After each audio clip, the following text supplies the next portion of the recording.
broadcast network, AFTERBUZZ TV. Over 20 million weekly downloads in over 150 countries, and your #1 source for after-show entertainment.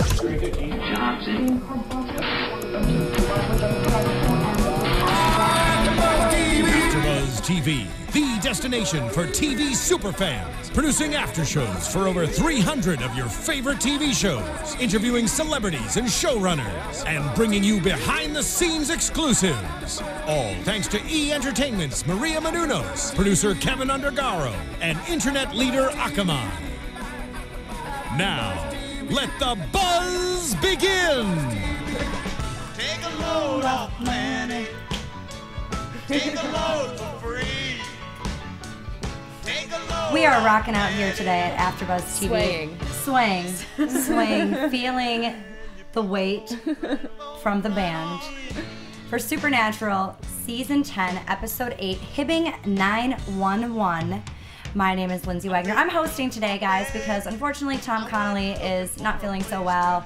It's been a little rainy here in Los Angeles, so we're sad you're not here, Tom, but we say hello, ladies. And I'm joined today by some amazing co-hosts and a special guest. To my left, Miss Katie Campbell. How you doing, Katie? Good. I'm doing very good. How are you? I'm doing great, thank you. And then all the way at the end, I have Miss Mikaela Phillips. Yes, Mikaela, hello. Hi, you guys. I'm very excited for tonight's episode. And we have a wonderful special guest tonight, Brit Sheridan. How are you doing, Brit? I'm wonderful. Thanks for having me. We're glad to have you here with us and talking about the episode tonight and hearing what's going on with you and hoping for a return of Kate, potentially. We'll find out. So we're going to jump right into the episode today. We got the return of I think Jared posted on Twitter, 2 of his favorite characters. We have the return of Jody Mills and Donna. Donna From Hescom, the spa. From the spa.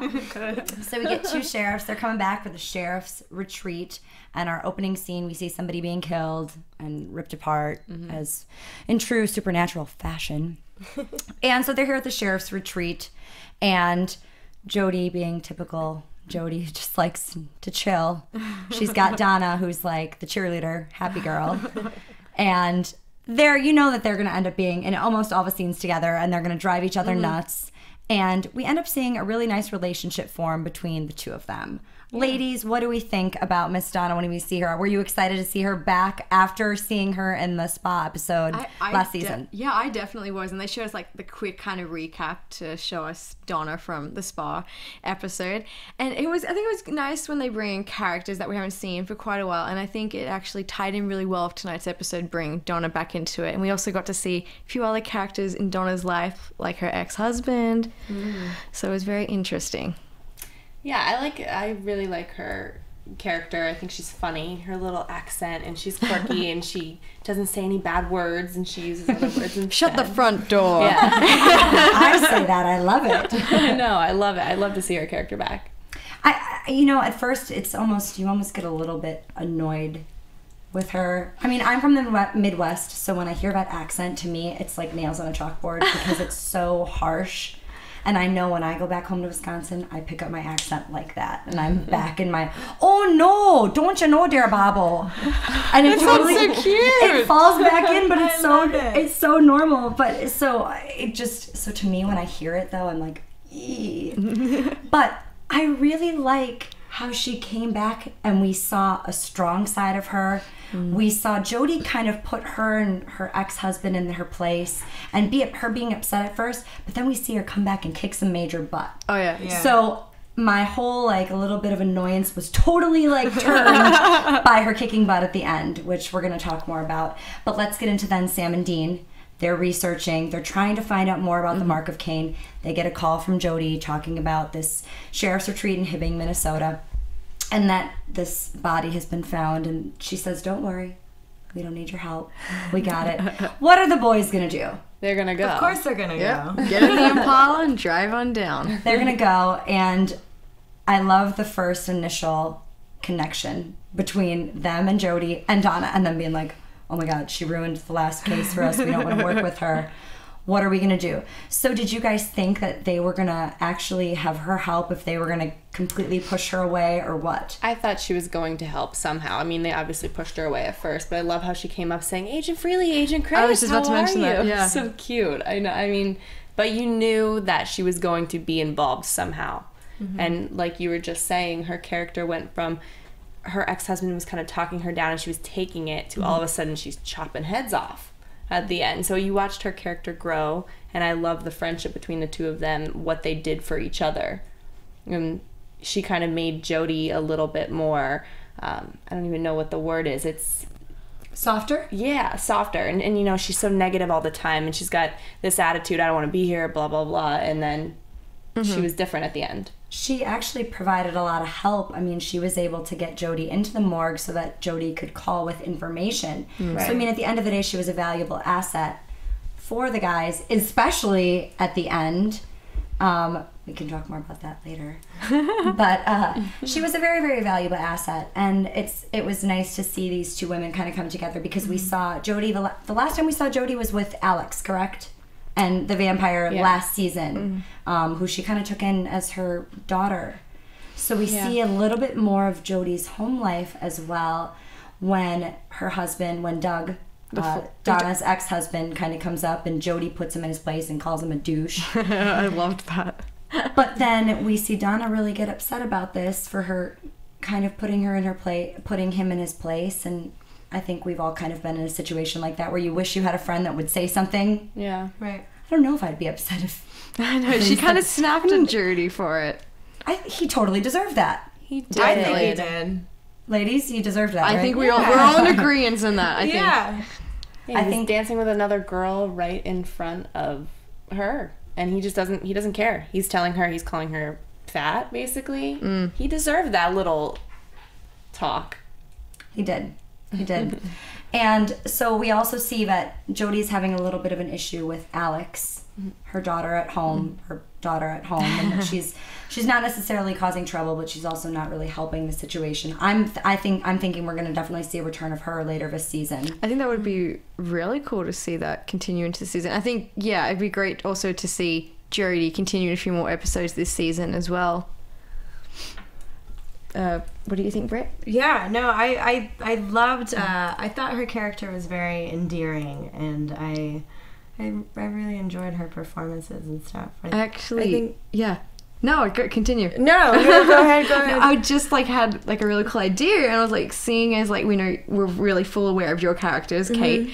I think it would be really cool if her part, Jody, in the season had something to do with maybe Kate coming back into it. Ooh, I don't know. That's because we're interesting. talking about Alex, how she took them under the wing, how she's worked with Donna and bring out more of a kind of kick-ass side of Donna. I think it would be cool to see Kate and Donna. Kate and Jody. I was like, no, Kate and Donna. Kate and Jody, I think would be a cool kind of duo, female duo. Yeah, I wouldn't be opposed to that. I feel like it would be like Melissa McCarthy and Sandra Bullock in The Heat. I feel like that's what the on-screen kind of would be like. I like that. That's totally. I feel like since you had to leave your family, she would be. I think at the end of the day, she's still a great mother figure, even if she's got that little bit of a hard edge to her. Right. But that's the way she's supposed to be, and that juxtaposition between her and Donna makes it so much more understandable. Right. But we also meet some other characters, some other sheriffs, the men of the group, and we meet Sheriff Hughes and Sheriff Graham. And did anyone think right from the beginning that Hughes was going to be a vampire, or that he was a part of it? There was a little, it sparked in my mind, a little bit, but I think I thought he was the guy who was going to be, leading it all? Leading the whole thing. So I was a little surprised to see when things turned around. That's true. It was a little bit of a twist, because it kind of did when we saw that scene of him with the full vampire fangs out. And Donna sees him. I agree. I was like, oh, it's him. But then turn around, we kind of saw it was the female character, which I think her name was Star, was behind it, which we saw literally in the first few seconds of the episode. You know, I did not suspect him at all. I just kind of thought when we learned that he was hiding things, he wasn't letting people on the computer, I was thinking, oh, maybe he's trying to cover it up because he knows the person that's doing it. But I thought it was going to be an outsider. That's really awesome that you picked that up, because I did not. As soon as I heard Dean or Sam talking to Graham and him saying that he had changed the passwords, I was like, oh, he totally did it. So Supernatural did good fooling me. There were a few points where it was kind of like jumping. Like you were jumping conclusion to conclusion, or like who you thought it was. Because when they first walked in, Sam and Dean, they walked over to all the sheriffs and they're like, who's the sheriff of there? And Sheriff Hughes put his hand up. The deputy had like a face. He made like a face, and I was like, oh, it's him. But that was because he had known that the sheriff had changed the password. So for that minute, I thought it was the deputy who was behind it all, and turn around. Well, I love how they always tend to tease us right from the beginning with who it really is. They teased us with your character. They did. I mean, that's a good way to pull us in. And I wouldn't have suspected that homeless girl, but then then you think about it and you're like, well, of course that would be who it would be, and that she's leading this group of vampires, and that this Sheriff Hughes was actually working with them for all these years, and instead of ripping people apart now, he wanted to protect people. Well, he changed all of them. He was the starter of this entire thing. He was the starter of what they call the nest, right? Yeah. Very interesting. Nice little twist they put on that. Yeah, I remember we were watching, and I was sitting next to you, Britt, and we saw that it was the teenage kind of girl, and we were like, oh.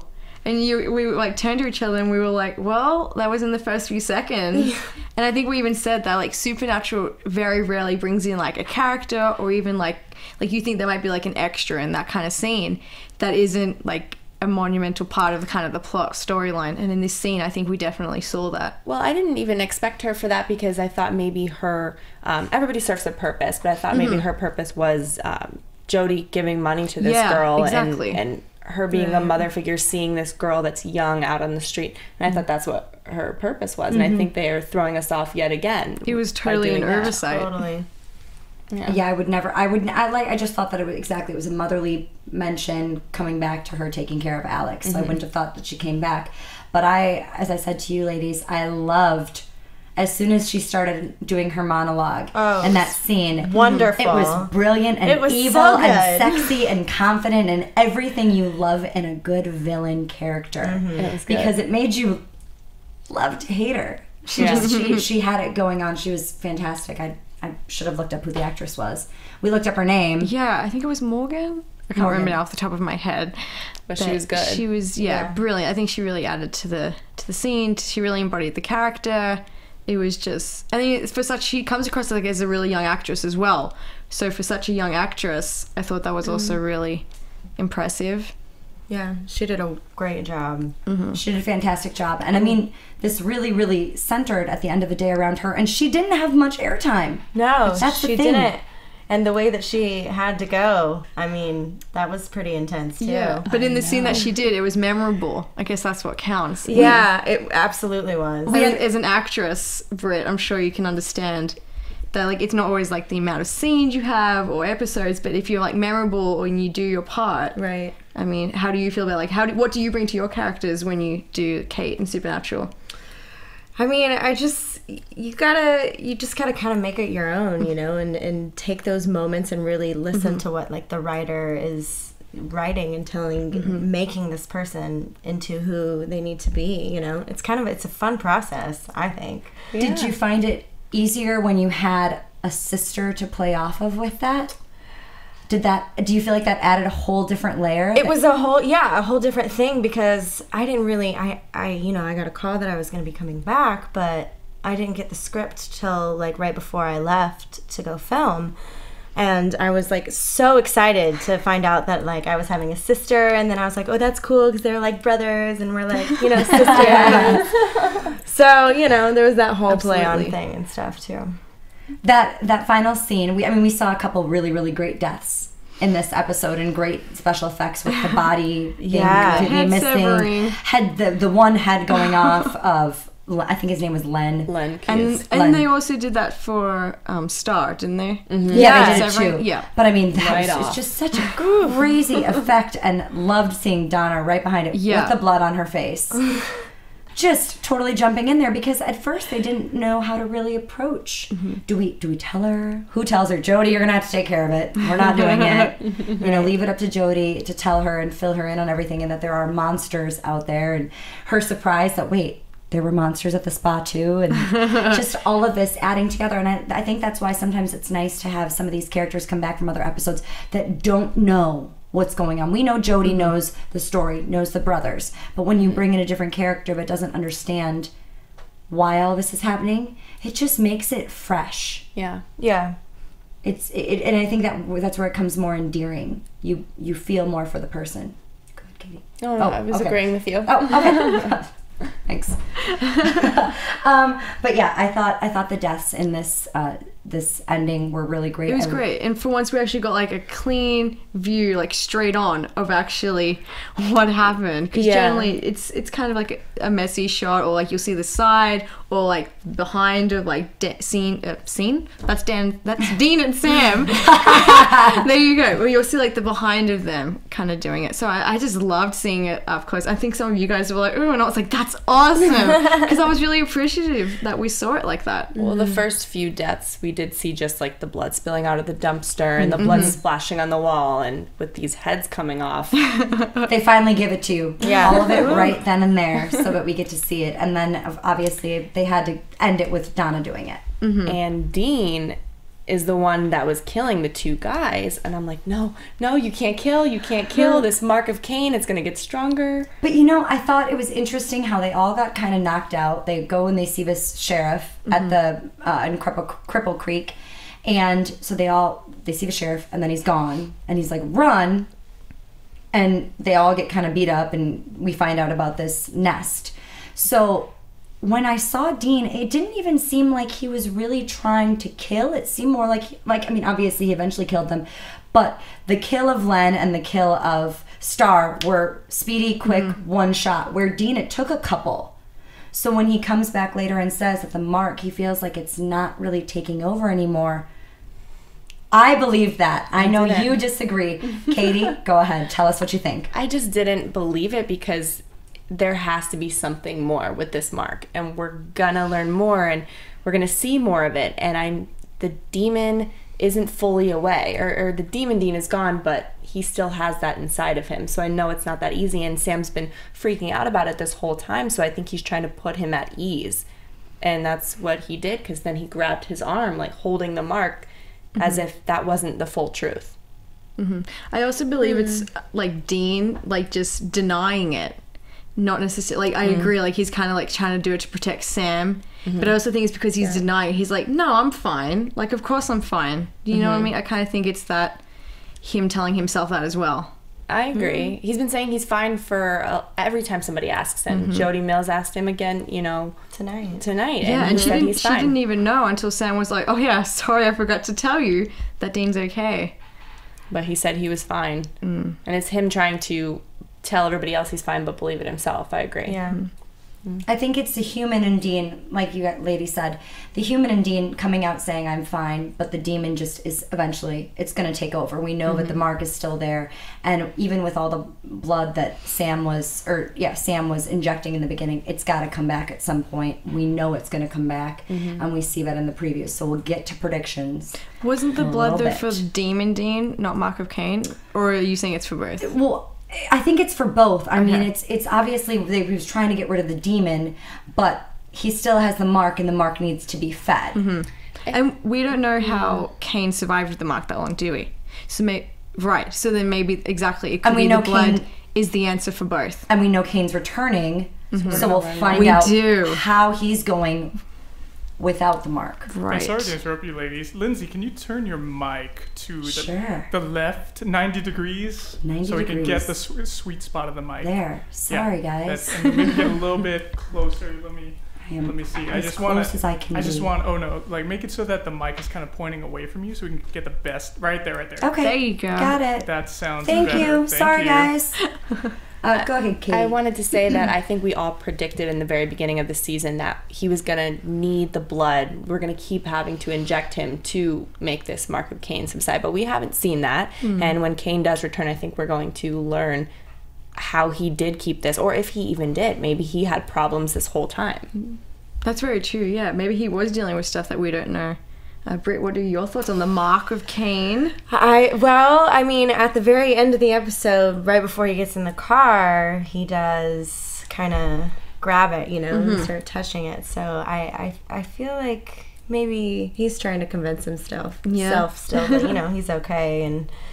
But there's something else going on. It's going to come back. Oh, it definitely is. We saw the preview for next week. I mean... Well, we also noticed in the episode with you that when they pulled into the house where you guys were at, they left the car... I mean, they pulled in close enough that the car was running, the lights were on, and we were like, if they were trying to come in quietly, this was not the way to do it. So we knew something had to be taking over Dean to do that, and that it wasn't just Dean, it was... either demon or the mark of Cain or something. And he didn't kill in that episode with you. No, they didn't think, you know, he was ready. Yeah. So there was that whole discussion. Well, they absolutely... And I ran away. Yeah, you did.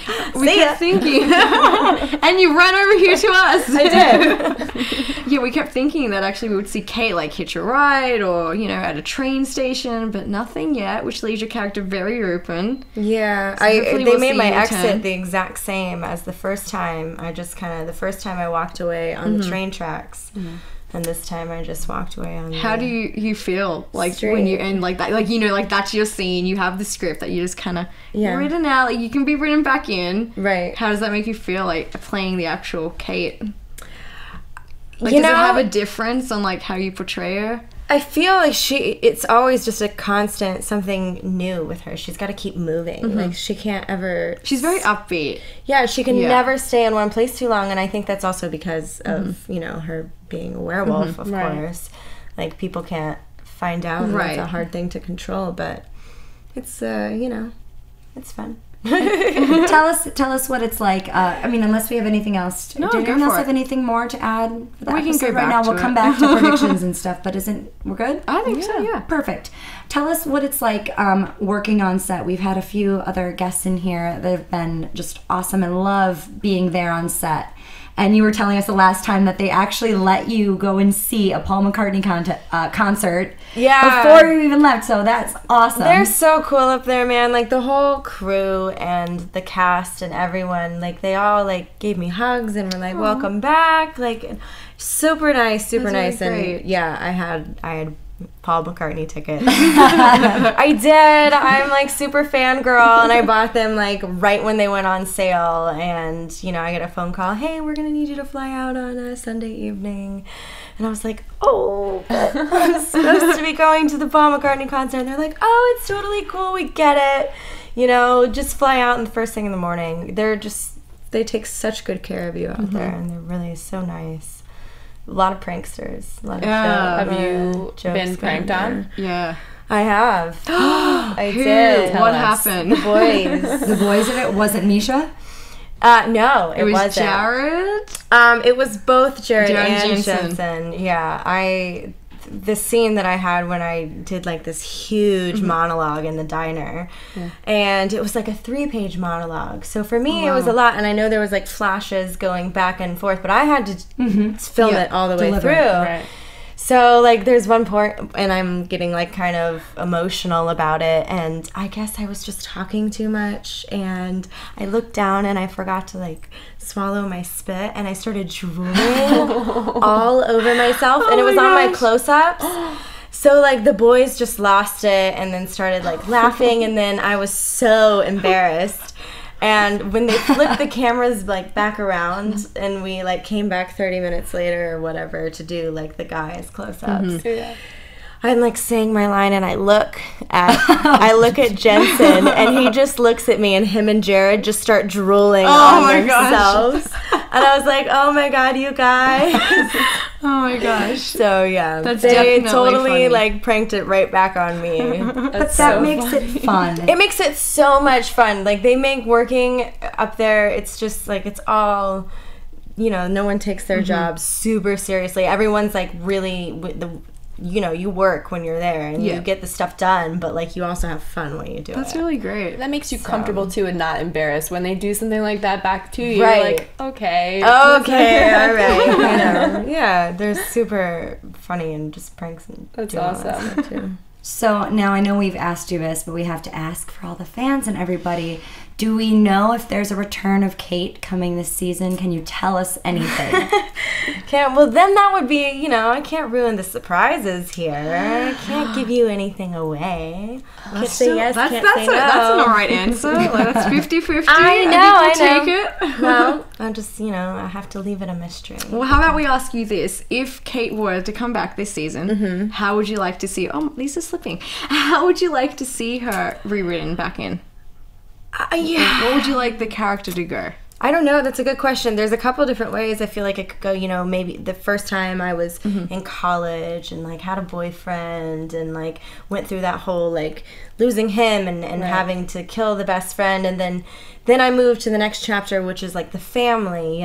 So like what killing my sister and whatnot. So I mean, what's next? Maybe I don't know. Maybe it's a job, or maybe it's maybe I make little werewolf pups. I don't know. Who knows? Would you like to see more of like your other aspects that you do outside of acting come into it? We know you are big into music. Yeah. Would you like to see something like that get right into your character? That would be amazing. Yeah, I would totally. I feel like Kate, she's a little bit of a hippie child too. She does her yoga. And, oh my gosh. She meditates to keep herself calm. So I feel like she would be into a little guitar strumming. We got singing and musical and fan fiction, even though the boys didn't do any of it, but we did see Dean do a lot of karaoke. So I mean, perhaps they pick you up again in a karaoke bar. What's going to be your go-to karaoke song?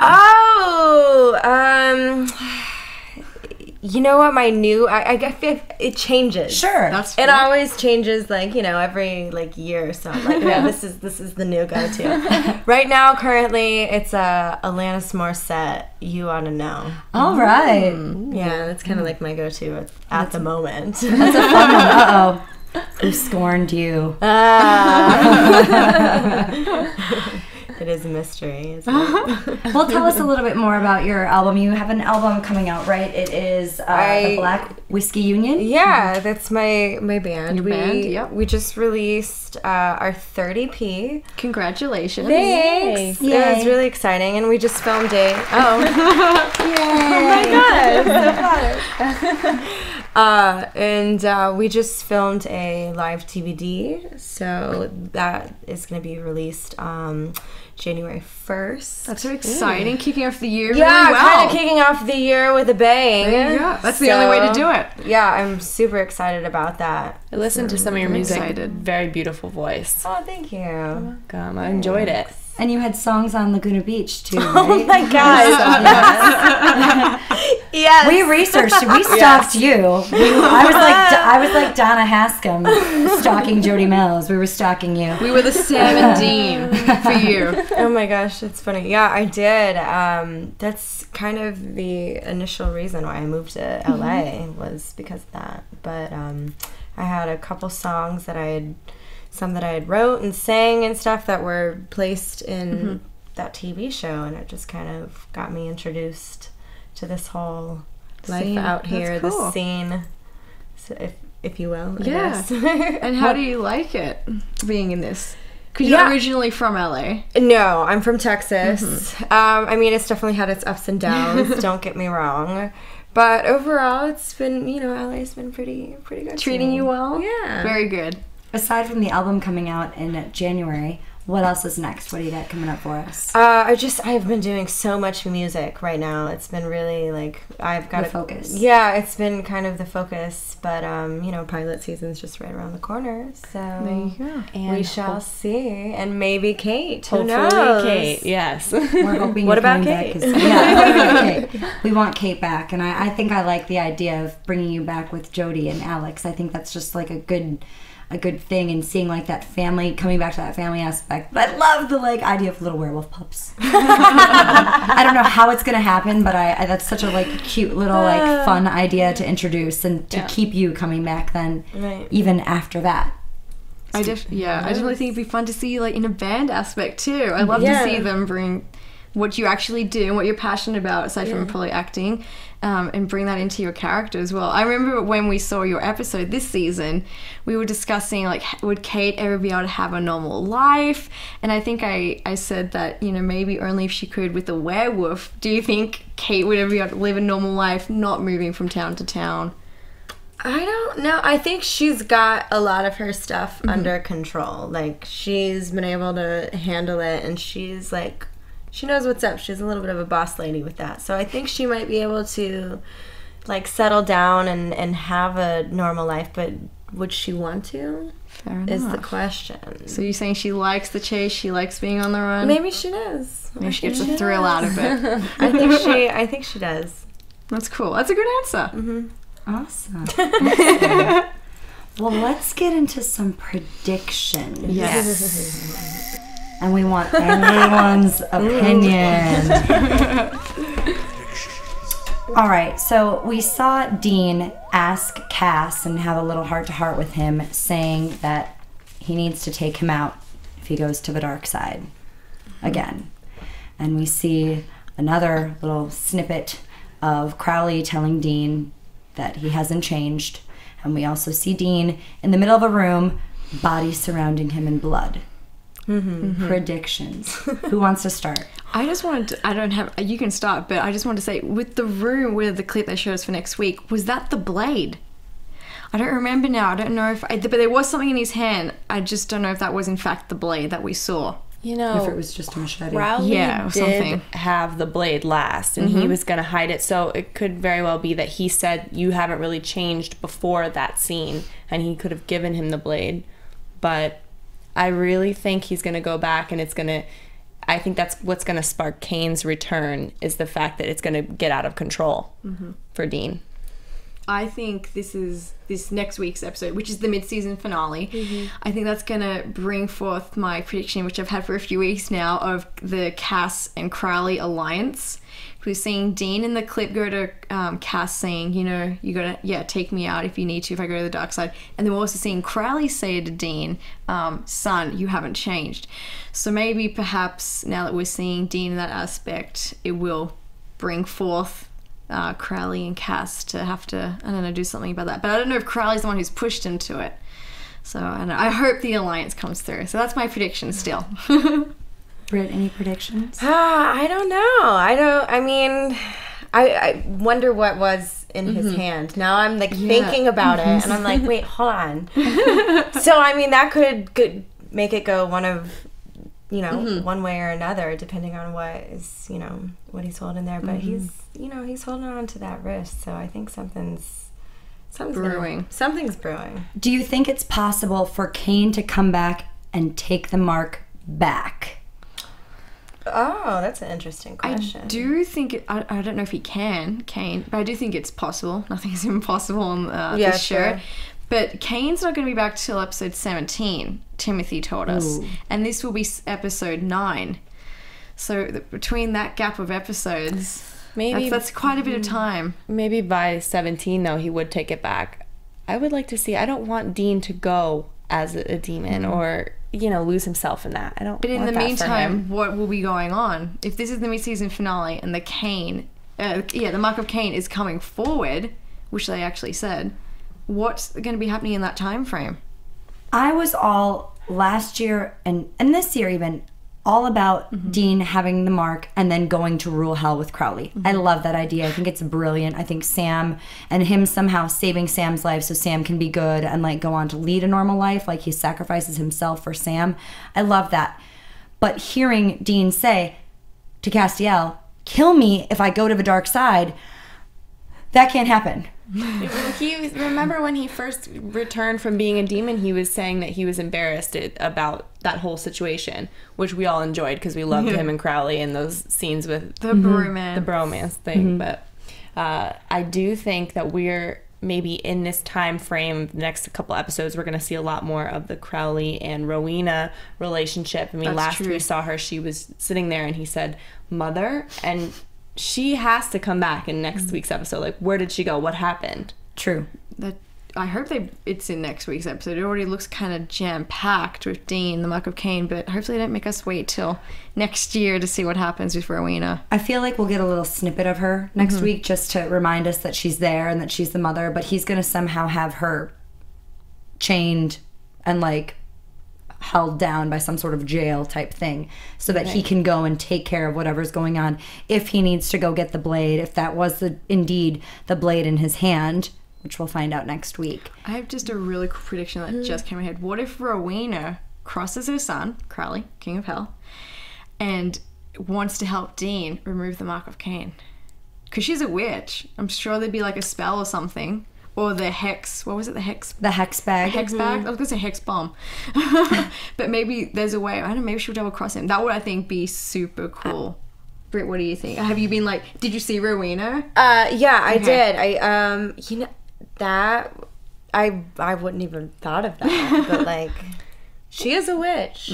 So, and we did see her. What was it, last week? Last week. Yeah, last week, and she, you know, she cast a lot of spells. She did. So she's quite powerful. She is. Well, we did see Crowley say too that Dean kind of caused more problems for him when he was a demon. So I don't necessarily know if he would even want him to be a demon or keep with the Mark of Cain and become powerful like that, because Crowley wants to rule hell. So I agree, because I also don't think Crowley would want Dean to overtake hell. Because I know, Lyndsey, I know you want them to like rule together, but I kind of think Dean would actually overtake Crowley's place, especially when we saw in the like first few episodes of this season, we kind of saw Dean getting, you know, a bit more, I don't know what the word is, but kind of a bit more like aggressive to Crowley. We saw kind of some of Crowley's like people in hell kind of liking that, someone going up against Crowley, and it was Dean. So I don't know if Dean would overtake hell. I don't think he has enough anger in him at this point to come back and do that with Crowley anymore. I think that was purely the Mark and him being Demon Dean that was literally being that major aggressor, because I mean there were times where he was definitely felt like he was more powerful than Crowley. So I don't know how they're gonna swap that back in, but I'm excited for the next week's mid-season finale, and then we'll have a little break for a few weeks before we come back. And do we have we confirmed next week? Yes, I'm pretty sure that he will be coming on, Matt Cohen. Okay, so next week, we are going to have Matt Cohen, that is young John Winchester, coming in to talk here with us at AFTERBUZZ TV. But for now, I'm going to say our goodbyes. Mikaela, where can the people find you? You can find me on Twitter at Mickey_Phillips, that's MIKI_Phillips, and on Instagram at Mikaela Phillips. Britt, where can the people find you? You can find me on Twitter at the Brit Sheridan, 1 T with the Brit, and my Instagram is also the Brit Sheridan. And check out my band, the Black Whiskey Union. Absolutely. We're on Twitter and Instagram too. And check out it drop on January 1st. Yeah, check it out. We've got a live DVD. You can find me on Twitter at Katie Campbell. That's Katie with 3 E's, and Instagram at Katie Campbell 13. And you guys can find me on Instagram and Twitter at Lyndsey Wegner. That's LYNDSEYWEGNER. Or my blog, lyndsey.wegner.blogspot.com. We will see you guys here next week, Tuesday night, 11 p.m. with Matt Cohen. Everyone have a great night. Bye. From executive producers Maria Menounos, Kevin Undergaro, Phil Svitek, and the entire AfterBuzz TV staff, we would like to thank you for listening to the AfterBuzz TV network. To watch or listen to other after shows and post comments or questions, be sure to visit AfterBuzzTV.com. I'm Sir Richard Wentworth, and this has been a presentation of AfterBuzz TV. Buzz you later! The views expressed herein are those of the hosts only and do not necessarily reflect the views of AfterBuzz TV or its owners or principals.